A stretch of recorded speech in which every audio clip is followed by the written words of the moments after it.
Lising teruk lem, lagi lising ahom tu sina sina loira. Lisay marukta. Lisay kan tanah kan adam yuan loira yang wana. Coronavirus na thon ba laina COVID-19 gi lecture laksina ba wakhalonda central government gi meng makada Manipur yauna India pumbada bil tramari phawba lockdown thamjin kri lockdown na sina COVID-19 laina lecture asi laksina ba amata ngaira ba pambai oirabasu lomi kayada achoba chaitheng ama piragli lockdown asina maram oiraga farm da leiriba yen singna nomunda tangai fadana sadraba yadraba machinja hidak langthak phangdabana yen kayama paktangna siri yen kayamadi papung phara phawba yonfam leitabagi awaba mayuna ba hore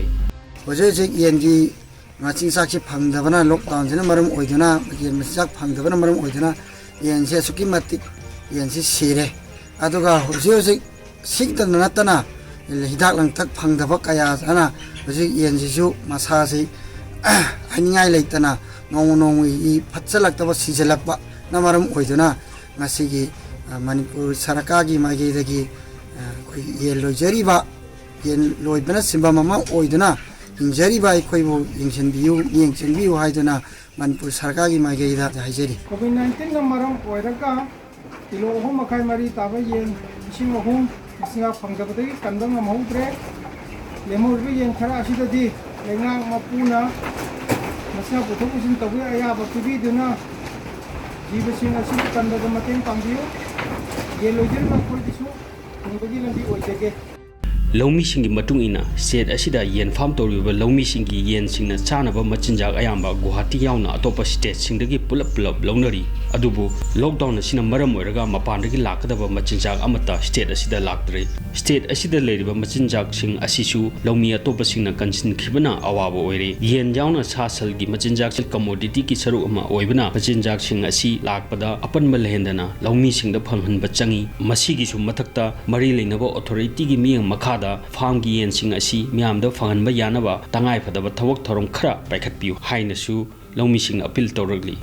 je akoi limit basing amni helaga junga sagi yon bu sitaba masjak su phangdaba dukan jinge ham kitang hangan beraga di akoi su kitang upai lejaga da medo dukan hangda jina akoi upai som lejadre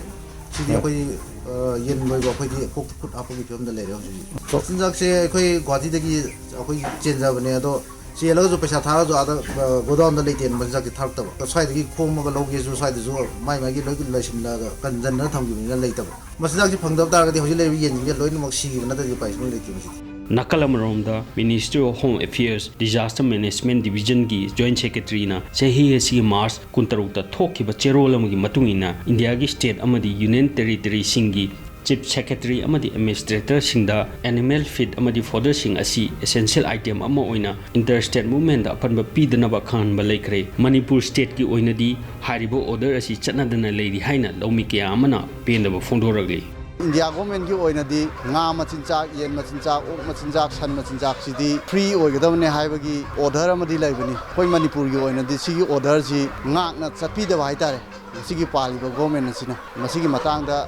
government ki pungning chingchinjaba haigadra kaino sigi matangda ai kitang komtho ani phangdabagi awaba je hoji yen mayam hoji sida laibi yen mayam je nomagi sidana badang pijare chauna ba pijaba nataba sidana badang pijabagi bhapta laaba adagi akoi Manipur da sangai fit ana ama tawri ju akoi gi factory gi akoi da tariba locality ji haina machinjak takpa yaro labor pusalaga machinjak takpa yaro adigi mapan dagi lakpa chinjak sing thaba yaro haibagi sumber problem amuju laibajina maram oidana amukka hena awaba mayokne Yamjabda Manipur ki when Pazabda involved to is around more than 10,000 people are indirectly or indirectly involved in this business. Masi ma'am Ziloina Kokut Amno was a man of the Tank of the Yore. Nayagati, state government Maruena, Marilena authority na masi wariba tariba dosasi masi dagi mutang akoi ma'am se mutang kitang mati moina togiga haijeriba masa in mata panjabiba mayam da mutang masi khajik to orso thadok piragati oi mai kai dagi gamgai letana paliba government sibu ngai letana kun thara chagani patum dasu hairiba self employed oi namaste da ticket ton leiba mayam se masi support to bun hena lojagani COVID-19 laina laichat asina maram oraga state pumba lockdown thamkhrabasu sasalgi machinjak asi essential item ni loinana polam sing asi puthok pusin tawda apanba oiroidabani haiba wafam Ministry of Home Affairs Government India dagi khanba laikhrabasu Manipur state ki oinana cherol si mapung phana chatnadabna maram oraga ꯁꯥꯁꯟ ꯂꯣꯏꯔꯤꯕ ꯂꯧꯃꯤꯁꯤꯡꯗ ꯑꯋꯥꯕ ꯀꯌꯥ ꯑꯃ ꯃꯥꯌꯣꯛꯅꯍꯜꯂꯤ ꯐꯤꯚꯝ ꯑꯁꯤꯗ